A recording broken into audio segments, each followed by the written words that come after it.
ఈరోజు మనం గోబీతో మోమో చేస్తున్నాము. ఏ విధంగా చేయాలో మీకు చూపిస్తాను. మైదా పిండి తీసుకోవాలి. ఇందులోపల ఉప్పు వేసుకొని చపాతీ పిండిలా నానబెట్టాలి.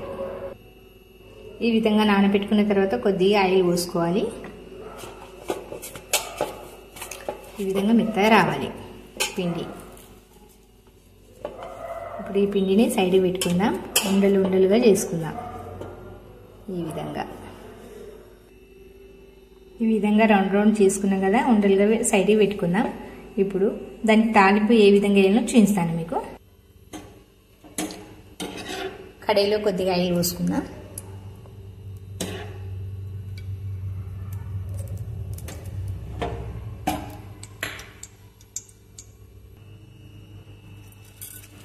జీలకర్ర వేసుకుందాం. పచ్చిమిరపకాయలు కట్ చేసి పెట్టుకున్నా.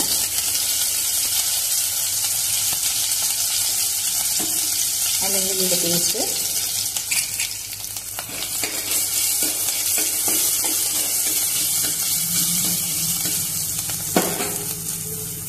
మోమో చిన్నపిల్లలకైతే చాలా ఇష్టం.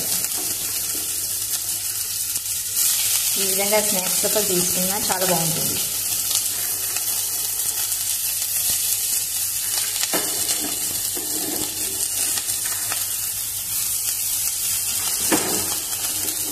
బఠానీలు, క్యారెట్ ఇవన్నీ మనం తురుముకొని సైడ్ పెట్టుకున్నాం కదా, ఈ విధంగా కట్ చేసుకోవాలి. కట్ చేసి వేయాలి.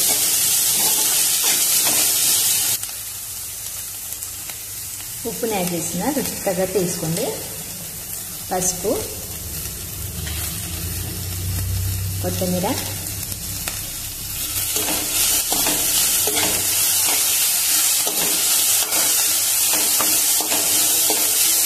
ఈ విధంగా ఇది రెడీ అయింది.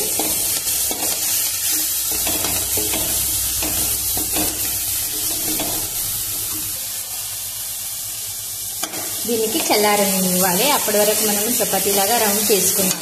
పిండి ఉంది, ఈ విధంగా ఉండలు ఉండలు చేసి పెట్టినాం కదా, దీనికి చపాతీలాగా రౌండ్ చేసుకుందాం. పొడి పిండిని ఈ విధంగా కొద్దిగా చల్లుకోవాలి. చల్లుకున్న తర్వాత ఈ విధంగా చేయాలి. వేసిన తర్వాత ఒక స్పూన్తో కొద్దిగా వేసుకోవాలి.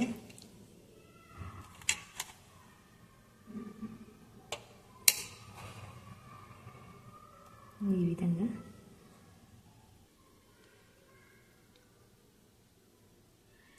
వేసుకున్నాం కదా, ఈ విధంగా వత్తాలి.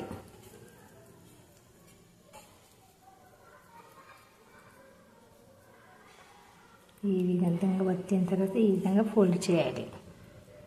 అసలు దీంట్లో కూర బయటికి రాకుండా ఈ విధంగా ఫోల్డ్ చేయాలి. పిండితో ఈ విధంగా అద్దుకోవాలి. మొత్తం ఈ విధంగా చేసుకొని పెట్టుకోవాలి. మనం ఈ విధంగా రౌండ్గా చేసుకున్నాం కదా, దీనికి ఫస్ట్ కొద్దిగా చపాతీలా చేసుకోవాలి. ఈ విధంగా వత్తి పెట్టుకున్నాం కదా, దీనికి ఆయిల్ పెట్టుకొని ఈ విధంగా వత్తాలి చేతితో. మోమోస్ చాలా టేస్ట్ ఉంటాయి. ఆయిల్ కూడా ఎక్కువ పట్టది. ఈ విధంగా అన్నీ రెడీ చేసుకొని పెట్టుకోవాలి. ఈ విధంగా రౌండ్గా చేసుకుంటాం కదా, ఈ విధంగా ఒత్తుకోవాలి. ఒత్తుకున్న తర్వాత ఆయిల్ని కొద్దిగా పెట్టాలి. ఎందుకంటే ఎక్కువ ఆయిల్ పట్టదు కదా, ఈ విధంగా ఒత్తుకుంటూ ఉండాలి.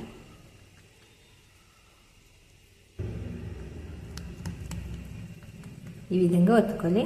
ఒక కడాయి లోపల వాటర్ వేసుకుందాం. బాయిల్ అయిన తర్వాత అందులో వేయాలి కదా.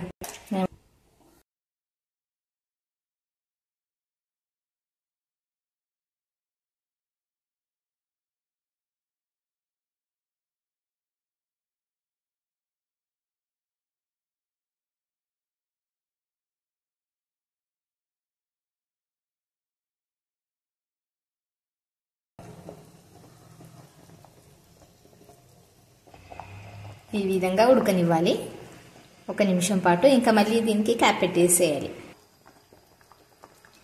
ఈ విధంగా క్యాప్ పెట్టాలి 1 నిమిషం పాటు. ఇవి ఉడికినేమో చూద్దాం మనం. ఈ విధంగా ఉబ్బుతాయి. ఈ విధంగా వస్తుంది. ఒక్కొక్కటి ఈ విధంగా వేసుకోవాలి.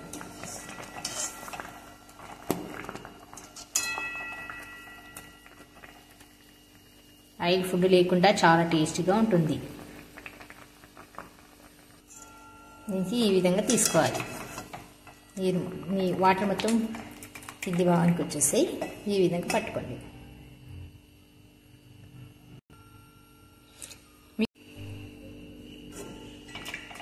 మీకు ఒక చిట్కా చెప్తానండి. బియ్యంలో ఎక్కువ మంది దగ్గర పురుగులు అవుతూ ఉంటాయి కదా, అవి కాకుండా ఉండాలంటే అందులోపల ఉప్పు వేయాలి. ఇదిగోనండి మోమోస్ రెడీ అయినాయి. దీనికి కట్ చేసి మీకు చూపిస్తాను. ఇప్పుడు ఈ విధంగా కట్ చేసుకోవాలి. లోపల ఈ విధంగా వస్తుందండి. హెల్త్ బాగుంటుంది కదా, ఆయిల్ ఫుడ్ లేకుండా. పచ్చ కామెలిగిన అయిన వాళ్ళు కూడా చాలా బాగుంటుంది. ఎందుకంటే ఆయిల్ ఫుడ్ తినొద్దు కదా వాళ్ళు. ఉడకపెట్టి తింటే ఈ విధంగా చాలా టేస్ట్గా ఉంటుంది. కర్రీ ఈ విధంగా వచ్చేస్తుంది కదా, బాగా టేస్ట్ అనిపిస్తుంది. ఈ విధంగా తీసుకోవచ్చు మీరు. మీకు నచ్చితే లైక్ చేయండి.